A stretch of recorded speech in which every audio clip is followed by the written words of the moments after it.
You're in Athens, 5th century BC.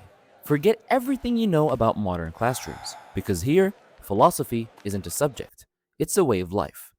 And guess what? You're not just reading about it, you're living it. You're a philosophy student in the age of Socrates, Plato, and Aristotle. Welcome to the hardest school you'll ever attend. From the moment you wake up, your stomach already reminds you of the first problem food. Being a philosophy student doesn't come with a salary.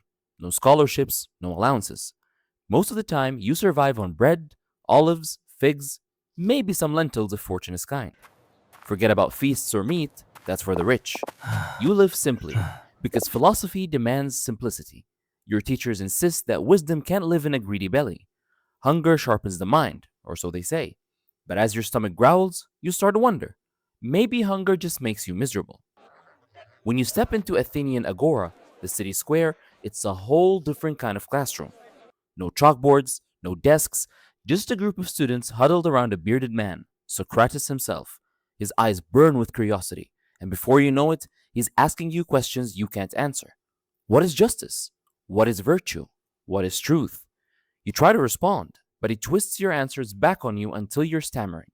Congratulations, you've just survived your first round of Socratic method, being questioned until you realize you know nothing. And that's the whole point. To be Socrates' student isn't about learning facts, it's about unlearning illusions. You thought you were smart? He proves you're ignorant. You thought you understood courage? He'll show you contradictions in your own words.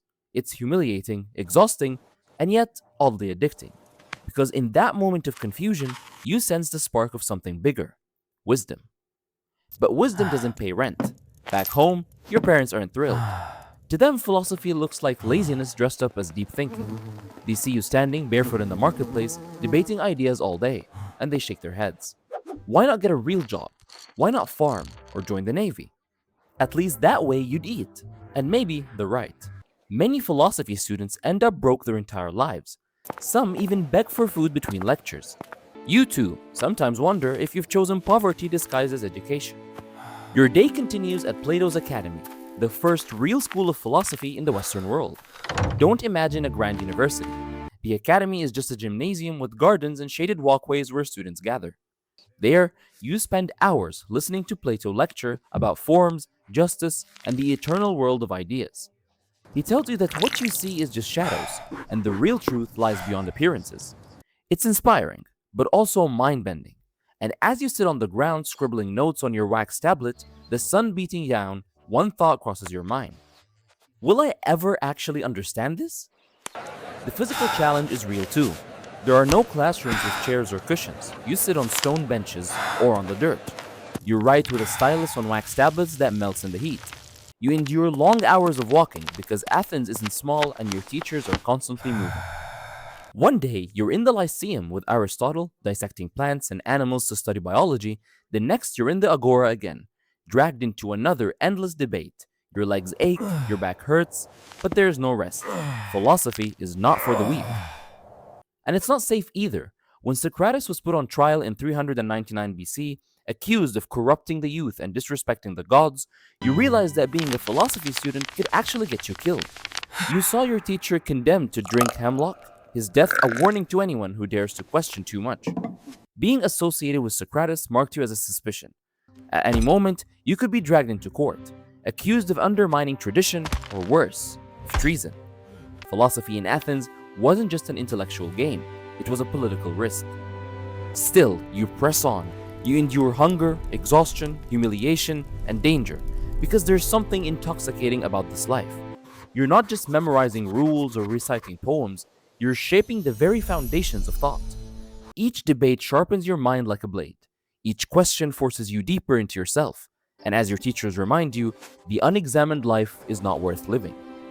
Night falls, but your mind won't rest. By the dim light of an oil lamp, you replay the day's debates.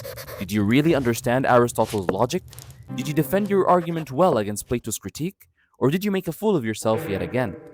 You're exhausted, but sleep doesn't come easy. Philosophy students live in a cycle of endless questioning, haunted by ideas that never settle. And then there's your peers. Some are brilliant, students like Xenophon or Aristotle himself, who seem destined for greatness. Others are just as lost as you are, fumbling through arguments and desperately trying to impress the masters. Competition is fierce, but so is camaraderie. You share bread, you share misery, and sometimes you even share laughter when someone finally outsmarts Socrates. Thought that almost never happens. Days turn into months, months into years, slowly you change. You notice yourself questioning not just ideas, but life itself. Why do people chase wealth? Why do they fear death? Why does the city punish those who ask too many questions? You start to live differently. You eat less, you want less, and you speak more carefully. Philosophy isn't just what you study anymore, it's who you are. It's in the way you walk, the way you think, the way you breathe. But the risks never fade. As Athens struggles with war, shifting politics, and suspicion of intellectuals, and you know that every question could make you a target. Still, you keep asking, because what's the alternative? Living blind? Living shallow? To you, even poverty and danger seem better than ignorance. Finally, after years of struggle, you've earned something greater than wealth: clarity. You see the world differently now. You understand justice not as power, but as harmony. You see truth not as opinion, but as something eternal. And maybe you'll never be rich, maybe you'll never be safe, but you'll carry wisdom, and that's worth everything. So, what is it like to be a philosophy student in ancient Greece? It's hunger, it's danger, it's sleepless nights and endless debates, but it's also the path to a life examined, a life of meaning. And now, as you leave the academy for the last time, one thought stays with you. Maybe it was worth it after all.